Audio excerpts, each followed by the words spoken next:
Good morning, ladies. It's Dr. Lourie with one of our guest experts. I'm so excited to be here today with a friend and colleague, Julie Michelson, who is a health coach specializing in autoimmune illness. And autoimmune illness is a major contributing factor towards breast cancer. So we need to learn all about this. Thank you so much for being here with us today, Julie. It is truly my pleasure. Thanks for having me.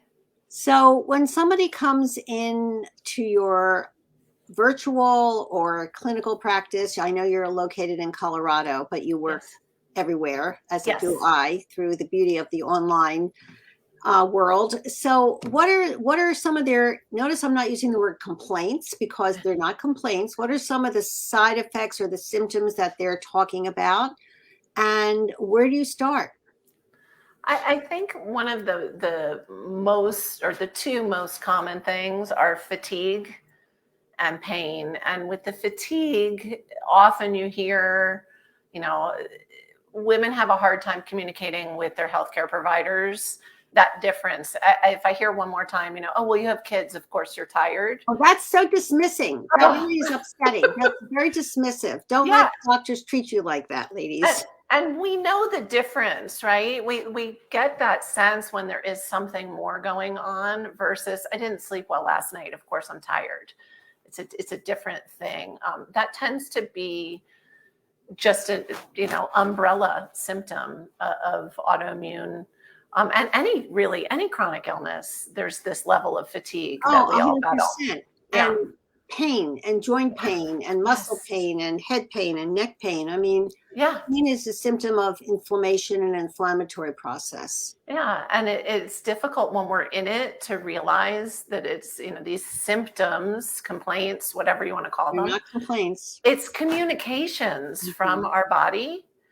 And unfortunately, in today's world, we're kind of taught ignore it and soldier on until these communications get louder and louder and we can't ignore them anymore.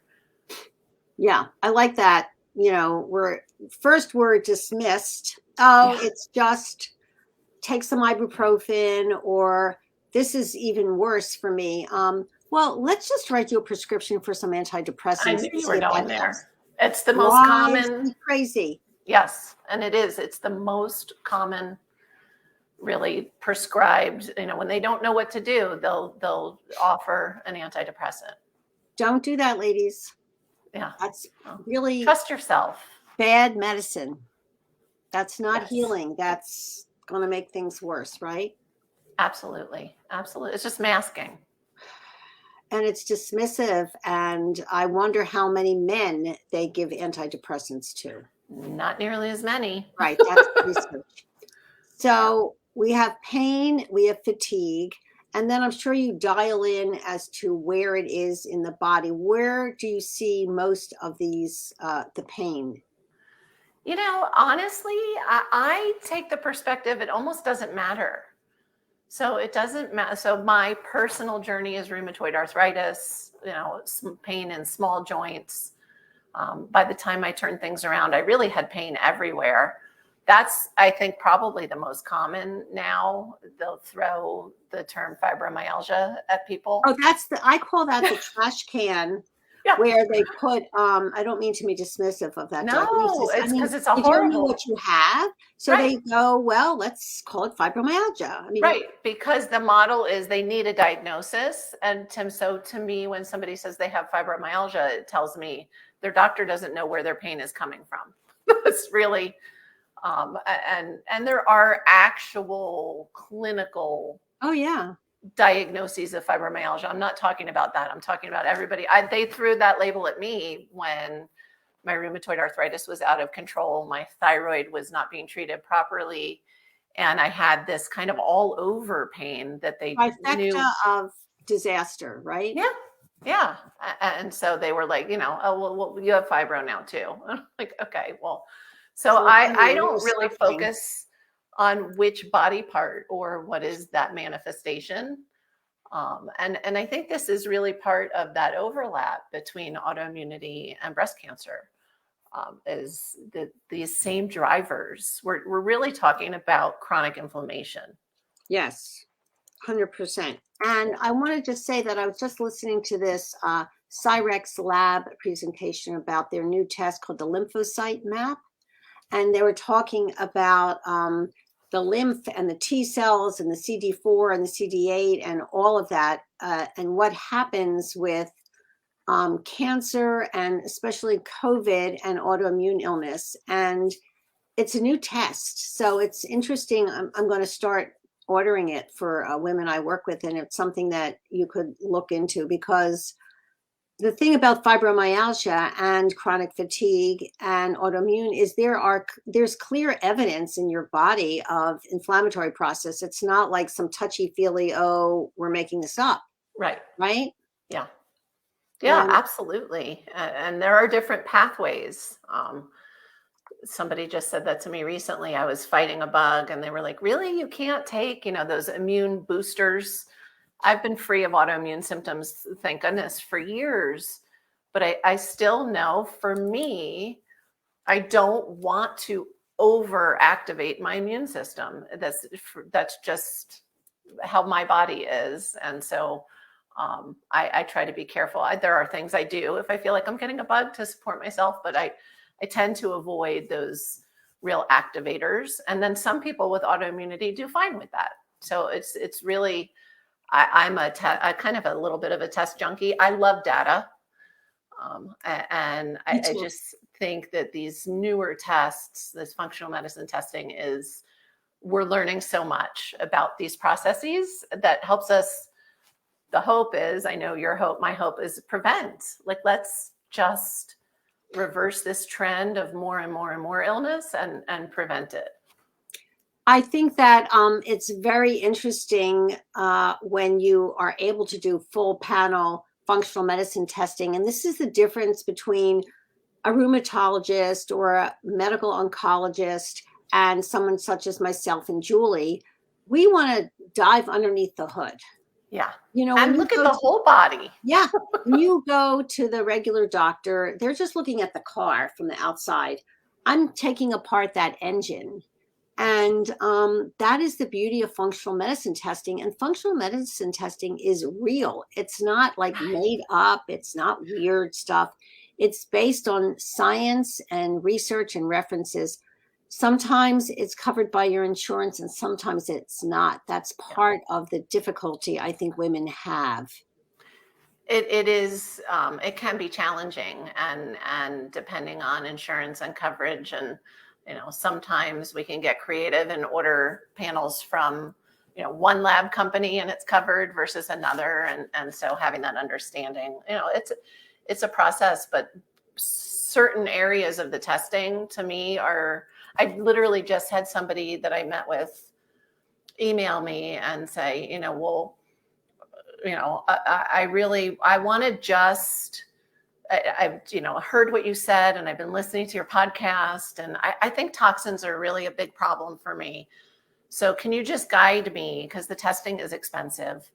And I was like, not me, like I'm not the right person. And I'm not talking about a toxin panel. I can, supporting detox without a toxin panel is totally fine. But this person has never had functional medicine testing. And I'm like, I don't know where your body needs support. Like right. I don't want to make you sicker. So to me, there's certain things where it's worth kind of saving up and spending at least for a really in-depth panel. And what would that be, Julie? What do you think is critical for women to have? I think, and I'm sure you talk about all of this all the time. To me, a full panel, you say women, the first thing, and we're talking, breast cancer and autoimmunity. Or autoimmune. Or autoimmune. Go ahead. Yeah, all of it. But it's the same, that base panel is the same, right? We want to check all the body systems. Definitely want an in-depth hormone panel, including an in-depth full thyroid panel. We want to check cardiovascular markers. We want to check inflammation markers. We want to, obviously you want to include a CBC, right? We're not like discounting some of the regular labs any doctor would run, right? So we maybe are looking at different markers. For instance, like for a kidney panel, It's interesting. I don't usually run a kidney panel. I mean, that's interesting. But for the hormone panel, the issue is that most women are placed on tamoxifen or an aromatase inhibitor or Lupron. So the hormone panel, if I can get them before they start on those medications, then I To know would where they order a were. Dutch. Yeah. But once a woman is placed on those hormone blocking medications, any blood work or anything like that is going to be skewed. You're not going to get an accurate representation. Sure. But even looking at things like testosterone and other, just to kind of get that full picture of what, and cortisol, we were talking about 100%. fatigue, right? We want to know, some women feel extremely fatigued and their cortisol's through the roof, and some women, they're tanked. Yeah, it's interesting. Isn't that interesting? You can let's talk about let's talk about cortisol, because I don't think a lot of women, it's not in their, oh, I have high cortisol, I have low cortisol. I often do a saliva or urine panel for the cortisol as opposed to a blood test. But let's talk about cortisol and what it is and how some women could have a high level and some women could have a low level. Sure. I think of chronic stress as acting like a toxin on the body and driving inflammation through similar pathways and more. It's so connected to, we were talking, started with hormones, right? It's connected to hormone production, sleep quality, all the things. And we all have chronic stress. Like, let's be real. I have so many women come in and they're like, oh no, I'm not stressed. And then they tell me about their life and I'm like, I'm stressed just from hearing. No. Oh, I'm fine. Yeah, I'm fine. I don't feel. And so I think it's kind of the same as ignoring the symptoms, right? It's this like badge of honor. I can handle it. It's very common with breast cancer, by the way. Yeah. Keep piling up on the stuff for me. And I'm going to keep saying that's fine. And then Yeah. And so when I say chronic stress, I'm not talking about feeling stressed out all the time or being at your wit's end. That's not what I mean. I mean, if you're on this planet in this day and time, you have chronic stress. And so, yes, we want to reduce those stressors and maybe not take on, everybody else's burden when we can, realistically. But it's that creating that balance of making sure that we have stress management routines in place to balance out, because I feel like, we're never going to get rid of the stressors, and stress isn't all bad. We need stress to grow. I don't know. Well, by definition, chronic stress is bad, period. And so, so what happens is we think of cortisol as a stress response hormone, and cortisol is not a bad thing. Again, we need cortisol. We wake up in the morning, get sunlight in our eyes, our body produces cortisol to give us energy. And so when we are in that chronic stress loop, the body just keeps pumping out the cortisol, and there are many drivers of that. And that's where you can catch women. At some point, there's this stunted uptake, and you may have a lot of high cortisol, but still feel exhausted. And that's what we think of often as like burnout, or, they used to use the term, now people don't like the term anymore, adrenal fatigue, or. Oh, it's interesting how phrases come in and come out. Yeah. I take this Power Adapt by Natura. It's a tincture, and it actually tastes delicious. Oh, and that's unusual. I take it every day. I just put some in my mouth. And they have a product called Vital Adapt, which doesn't taste so good. I like to put it in water. But plant medicine is really wonderful for elevated or deficient cortisol. Yes. Right? Yes, I love that. What it's in particular, are there certain, again, another kind of broad phrase, adaptogens or yeah, it has Schisandra, ashwagandha, panax ginseng, rhodiola. I mean, a lot of these you already know. Cordyceps, oat, licorice, glycyrrhizia, a lot of Chinese herbs. Nice. The Vital Balancing. Adapt, it's very immune supporting. The Vital Adapt is a little bit more gentle in the herbs that are in there. So I think what you said is really important, that if you're in stress, it's important to have stress relieving techniques and know how to take care of yourself. And that can be the difference between being okay and Yes. acknowledging the stress and just being flatlined and not being able to get out of bed. Yes.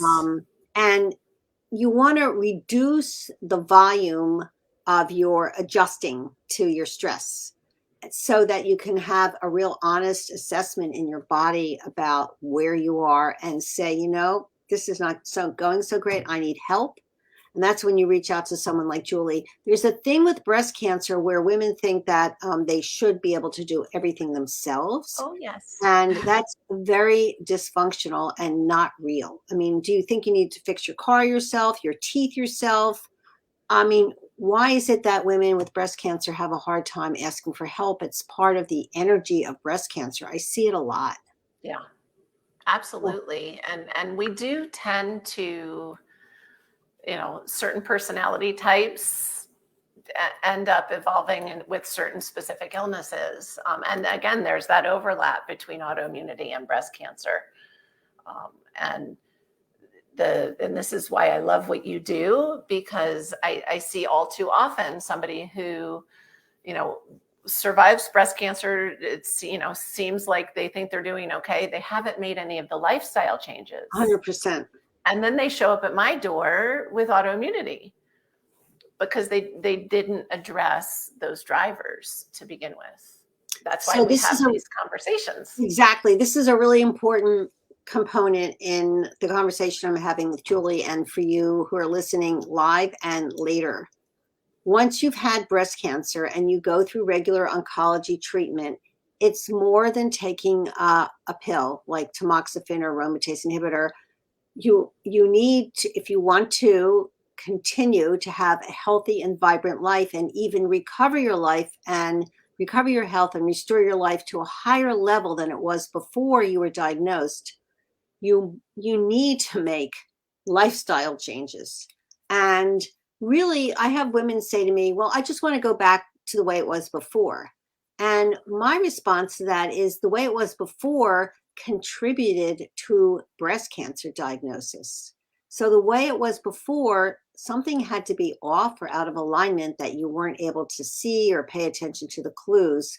So a new phrase is, well, I had breast cancer and that's a wake-up call for me. And now I really know that I need to make some lifestyle changes, mindset changes, change my job, clean up my relationships, whatever it is. And that everybody's, whatever that is individual for them. But working with someone such as myself or Julie is really critical to the next phase, the next chapter, what happens after you've completed active treatment. Yes, you can just check the box and like that chapter is closed. I love that you said, not only back to life, but better, because and we can't imagine that, right? When we're pre-illness or even during illness. But I know firsthand, I see it all the time in my clients and for myself. I mean, my life is so much fuller and more beautiful now than it was, not only when I was sick, but even before in hindsight, it's like, wow, by addressing all of these areas and really creating the life that we don't even know we can have.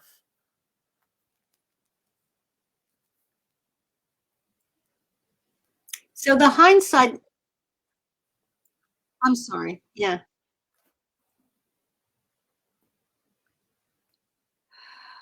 We're having some internet problems here. I'm sorry, Julie, I was having some internet problems. I lost some of what you said, but you were talking about hindsight for a minute. Yeah, I just love that you said, we think when we're in that heart of illness that we just want life to be like it was before. But I wanted to highlight that you said, no, it actually, when we do the work is so much better than it was even before we experienced illness. I think that's a very important component of any chronic disease, autoimmune, thyroid problems, colitis, Crohn's disease. Those are all autoimmune. Every chronic disease, diabetes, has an autoimmune component. So all illness is really autoimmune. And autoimmune just means very simply that your body is attacking yourself. And that is a metaphor for what society is putting women through. It's which is why I think we need to find a more feminine way of looking at the diagnosis of breast cancer, the looking at diagnosis of autoimmune illness. It's not about attacking, breast cancer or surviving or conquering. It's really about beginning to have a conversation with your diagnosis, with your disease, in relationship to your body and your mind and your spirit, and listening to what comes up. It's beautifully put. It's this, that whole process of reintegrating. I think any major illness, there's a moment in time where we kind of, and maybe that is that masculine model of medicine, go after the cancer, go after the autoimmunity, fix the problem in your body. And it's when we can really integrate and realize we are our body. We can't separate body from mind and spirit and heart. And that integration is part of that healing process. Absolutely. It's all three: body, mind, and heart. Yeah. Well, we're, whole humans. Anything you want to bring in the emotional component of this a little bit, because that's really important also. How do you feel, or have you noticed there's a tendency for women with autoimmune illness to be in a certain way in relationship to themselves or their life or the world? Absolutely. It's a lot of it, like you were saying, with breast cancer, it's the taking on and so, I can do it. Autoimmunity, very similar. But there's we see a lot of repressed anger or unexpressed anger. A lot of, and I think all illness and healing in life, even without a chronic illness, I think this pattern of suppressing trauma, or kind of back to what you were saying, yes, I experienced this trauma, but I'm fine, the I'm fine syndrome. And we see that with autoimmunity. There's a theory that, there's different body, not even a theory. You were mentioning Chinese medicine, different body parts connect with different emotions. 100%. Yeah. And one of the most common autoimmune diagnoses is thyroid disease, right? Hashimoto's in particular. And they say that's, women who don't use their voice. Mm-hmm. That's that stuffing. And eventually, all of that just gets buried in our cells, even if we're not aware of it in day-to-day life. And that's what I see. And so part of the healing process that I do with my clients, and I'm sure you do as well, is this emotional component. You can do the things. You can eat the food and limit the toxins and manage the stress and do the things. But if you're not willing to step into that emotional healing, you're not going to get to where you want to be. I mean, we could be ringing bells right now. Yes. Because that is the difference. When people come to me and they say, I saw this doctor and that doctor, and here's all my tests. And I'm thinking, well, what's missing from this? And I have 300 supplements, and I'm going, okay, where is your soul and your spirit in this whole list of supplements and this whole list of tests? And so during the first visit, I go, well, let's put all this stuff aside and let's talk about where you are and who you are. And they look at me like, well, aren't you going to go over my test results?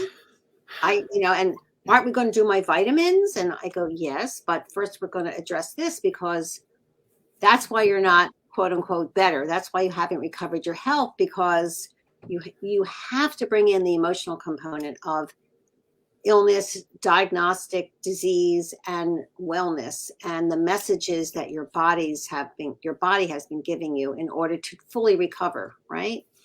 Absolutely. I say it as a disclaimer often because that's how people show up, right? Tell me what to do. Fix it for me, because that's the model they're used to. Tell me what to do. And I'm like, okay, yes, I will guide you with this piece.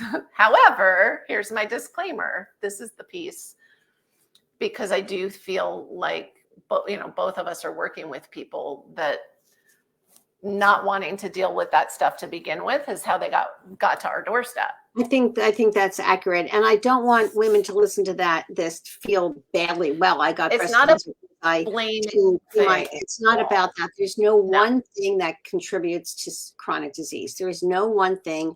It's a combination over extended periods of time of stress, environmental toxins, emotional unwellness, physiological unhealthy biochemical pathways. Yes. Poor nutrition choices. There's no one thing. So, but the emotional component always needs to be brought into the room when we're talking about really root cause and recovering your health, right? Absolutely. It's, and I love how I think of, back to this idea that forgetting whatever the diagnosis is, it's a chronic inflammation problem, right? Mm-hmm. It's a systemic inflammation problem. And inflammation is cumulative. So it's all of those areas. And we're just trained, I think, to be more accepting of, nutrition and supplements and genetics and things like that. I mean, none of us are, we're not born needing it's not a medication deficiency, and that we've been able to, somehow they've gotten us to accept over years, is like, oh, we need this, we need that. But that's why I love the work that you're doing, because we really, again, we're whole humans. We have to be addressing all of it. That's beautiful. We're whole humans and have to be addressing all of it, all of who we are. Yes. It's beautiful. So, Julie, I know you told me at the beginning how people can reach you, but tell everyone again. I'm putting it here in the chat. Yes, I know, because as you even looked at me like, that's kind of strange. I wanted to make it easy for people. You can find me at all places, just by going to jm.coach.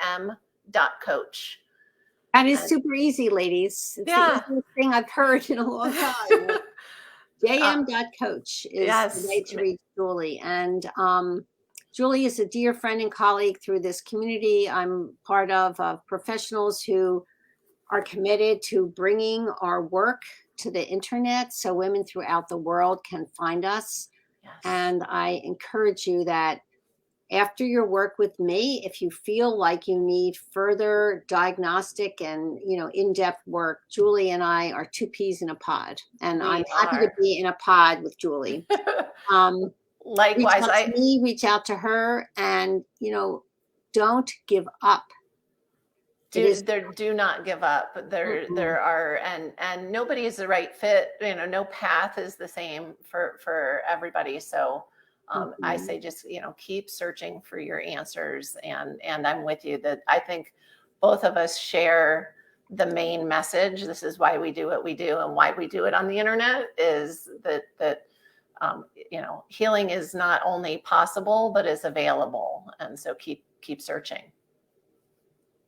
Possible and available. And for those that like to listen to podcasts, I have my podcast, Inspired Living with Autoimmunity. Dr. Lourie we had a fantastic interview. Oh gosh, over a year ago. Yes. I should have checked which episode number that was, but I have a lot of people think, well, why would I listen to that if I don't have autoimmunity? But again, it's these conversations. It's all about inflammation and improving life in general. It is. And, there's this idea of people don't quite understand what it means to not give up. Yeah. Not give up means you keep going forward. And even if the steps are tiny and little, you never stop. You don't stop growing. You don't stop searching. You don't stop refining how you're eating and your supplement protocol. And, you know, people say to me, well, it's expensive and I don't have money. And do without something, because if you don't have your health, it doesn't matter the thing that you have. And the other thing I want to encourage people to do, and I had this woman email me, I love what you do, but I can't afford it. And it was about my self-guided plan that was $97. And I said to her, ask your friends and relatives to give you an early birthday present. Ask people to give you an early holiday present. I am sure that if you phrase it like that, you can raise $97 for this. It's life-changing. And so when you go to the grocery store and you're buying something in a box that is already more expensive than if you're buying it not in a box, think about where you're spending your dollars and what you're politically supporting. Are you, supporting the company that made the thing in the box? Or do you want to become radicalized like I am? So radical as possible at the farmer's market or at a place, I try to buy very few things in a box. I love that you said that. I had a client say just on Tuesday, was talking about a friend of his, and he said, oh, and she has a garden, like she was a crazy person. And I laughed. And he goes, tell me you have a garden. I said, not only do I have a garden, but we just expanded the garden for coming into the next season. That's great. So when in this one house I lived in, I pulled up the entire backyard. I had this huge garden. I grew all my vegetables and I had photos of them that I use in my slide deck. And so I have this beautiful photo of vegetables that I just picked. And then the next slide is this photo of the standard American diet, which is, French fries and Coke and blah. And that photo after it, I say the standard American diet, not only is it sad, it's dangerous, it quadruples the cancer rate. Yeah. So if you can grow your own food, there is nothing better than, it's a great hobby. It's very nourishing. Pull up that grass, put in some organic soil and just start growing, even if it's two things. Yeah, and you don't have to be experienced. I'm not an experienced gardener.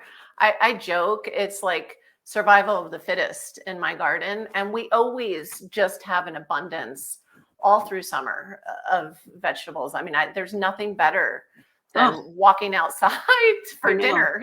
What am I gathering? For dinner, let's see how many zucchini there are, green beans, squash. It's making your own tomato sauce and putting in the freezer for the winter, tomatillo sauce. For those with children, it is the number one way to get your kids to love eating vegetables is let them grow them. It's true. And, if you don't know how to do it, that's what the internet and books are for. Absolutely. And it's really not as complicated. I just start with, what grows well in your area. Yeah, so exactly. that you're ahead of the game. Right. But make sure you're buying organic soil and make sure that you haven't, like if you're digging up grass, you don't want to dig up the grass that you've been spraying glyphosate on and then think it's okay to grow vegetables there. That's very dangerous for your health. So just be aware of that. Yeah, absolutely. Well said. Julie, it's so wonderful to hang out here with you and talk. And ladies, reach out to Julie or me if you're having autoimmune problems or you feel like you need a little bit more support in recovering your health. And she and I both agree healing is always possible. Yes, okay. It is. Keep moving forward. Keep moving forward. So it's Carol, Lourie, this is all for now. And Julie, thank you so much. And ladies, there'll be more later. Have a lovely day. Bye for now.